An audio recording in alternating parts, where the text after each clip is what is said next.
banyak perkara yang disebutkan dalam manifesto BN itu sebenarnya ditiru, diciplak daripada kita punya manifesto sendiri. Dan saya nak tunjukkan, I'm going to show you dia punya ni perkara-perkara yang jelas merupakan ciplak ataupun tiruan daripada apa yang telah kita bentangkan. Dan dah dapat semua tu. Okey. Satu, perbandingannya di sebelah kiri itu manifesto rakyat yang kita bentangkan dan manifesto ciplak BN ini. Apa? Yang pertama, kita menyebut dalam manifesto kita, cukai eksais kereta akan diturunkan secara berperingkat dengan tujuan menghapuskannya dalam tempoh 5 tahun agar harga kereta lebih berdaya saing, mewujudkan industri otomotif negara yang benar-benar berdaya saing dan boleh mengeluarkan kereta pada harga serendah RM25,000 sebuah.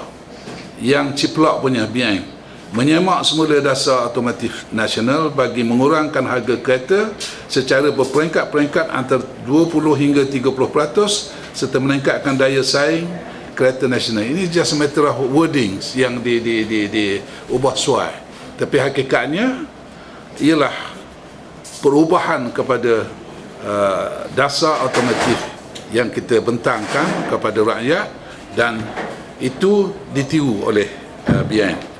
Yang kedua, ini mengenai perumahan. Dalam manifesto kita, 150,000 rumah mampu milik dalam kategori kos rendah bawah 75,000 dan kategori kos sederhana antara 150,000 hingga 250,000 akan dibina dalam tempoh penggal pertama pentadbiran Pakatan Rakyat. First term kita lah 5 tahun. Yang sekarang punya, apakah dia sekarang tak ada polisi? Tentu dia ada polisi. Polisinya dipindah, tapi ikut cara kita. Membina 1 juta rumah mampu milik, digerakkan oleh sektor awam dan swasta, termasuk 500,000 buah rumah prima yang dilancarkan lah. Ini semua ni tujuannya untuk pilihan raya lah, tak ada lain. Kemudian yang ketiga, memulakan langkah ke arah membina sistem kereta api laju antara bandar yang pertama di rantau Asia Tenggara, bandar utama kan itu, bandar yang pertama. Bandar yang pertamanya for every state negara tu, bandar yang pertama dia macam state capital lah, capital dia punya tu. Yang dia punya melaksanakan rangkaian rel berkelajuan tinggi dan memperluaskan sistem landasan kereta api berkembar. Okey. Saya baca seterusnya. Ini you have got the copy tentang ni. Memulakan pembinaan lebuh raya merentasi Sabah dan Sarawak yang menghubungkan Kuching ke Kota Kinabalu dan Kudat. Ini Sabah Sarawak. Apa yang BN sebut? Membina 2,300 km lebuh raya Pen, Borneo, bermula dari Sematan di Sarawak hingga ke Serudung di Sabah. Covering Sabah Sarawak cuma point of barangkali permulaan dan itu je yang lain. Pokoknya sama dia punya tu. Kemudian yang ketiganya, menaikkan royalti kepada negeri-negeri pengeluar minyak dan gas dari 5% kepada 20%. Ini all along kita dah berjanji ni kepada negeri-negeri pengeluar minyak. BN punya meneruskan tunai khas, bayaran tunai khas dan pemberian dana untuk perbelanjaan operasi dan pembangunan hingga melebihi 20% daripada petroleum, minyak dan gas kepada Sabah, Sarawak, Terengganu, Kelantan dan Pahang. Why you take the 20%? Pasal kenapa tak sebut 30%? Pasal nak sebutnya 20% sama. Dia melebihi, kalau kita 20%, dia melebihi 20%. Artinya hebat BN lagi lah nak tunjuk ni. Itu dia. Tapi Wan Ehsan cara tunai itu tak samalah, tapi all yang lain-lain tu. Ini memang tiru betul-betul ni dia punya. Tak apa, rakyat dah faham. Kemudian permit taksi yang kita selalu sebut, permit taksi akan diberikan terus kepada pemandu taksi dengan tujuan melahirkan lebih ramai usahawan taksi. Yang sekarang ni you tahulah, bagi kepada syarikat kroni itu yang bagi sewa beli kepada pemandu, driver operator ni yang menjalankan tugas, kena bayar. Tapi permit tidak diberi kepada driver itu sendiri, pemandu itu sendiri.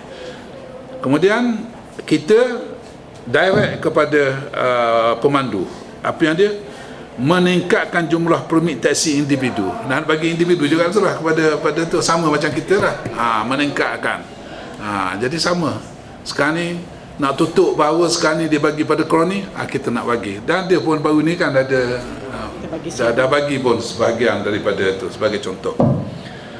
Okey, dan mewujudkan sistem pengkalan data nasional bersepadu mengenai maklumat sosioekonomi rakyat dengan menggabungkan semua maklumat sedia ada yang kini diuruskan secara berasingan oleh pelbagai agensi dan badan menambah nilai dan that's tentang pengkalan data. Apa yang BN nak buat, memperhalusi dan menambah baik jaringan bantuan keselamatan melalui sistem pengkalan data yang bersepadu. It's the same thing. Itu je. Kemudian ini tentang tanah wakaf ni, menambah nilai tanah-tanah wakaf demi menjana kebajikan ekonomi untuk rakyat. Ini yang kita punya. Yang BN punya menjana pendapatan daripada pembangunan tanah wakaf. It's the same thing. Dengan kerjasama pihak berkuasa agama negeri. Tentulah tanah wakaf ni di bawah you tak sebut pun memang itu tanah wakaf ni bawah majlis agama negeri masing-masing. Kita tak payah setu. Itu is understood. So begitulah. Yang akhir, ini sebahagian daripada yang kita sempat hari inilah. Pakej pengkajian baru yang menggabungkan prinsip-prinsip daya kerja cemerlang, tempoh perkhidmatan dan potensi kepimpinan demi menjamin keadilan sementara mencokil bakat kepimpinan. Okey. Memperkenalkan skim gaji transformatif. Ini pasal dia nak pegang perkataan dia transformasi ni, perkataan BN lah. UMNO BN ni transformasi semua. Tetapi untuk penjawat awam termasuk menyemak semula allowance dan menyediakan pergerakan gaji khas sebanyak 3% kepada mereka yang mencapai gaji maksimum jika pada waktu itu tiada semakan gaji dia. Padahal dia baru lagi tu semak tu. Tapi bila kita buat janji, ada kena buat janji juga sebenarnya. All this while dah berapa tahun apa semakan yang dibuat?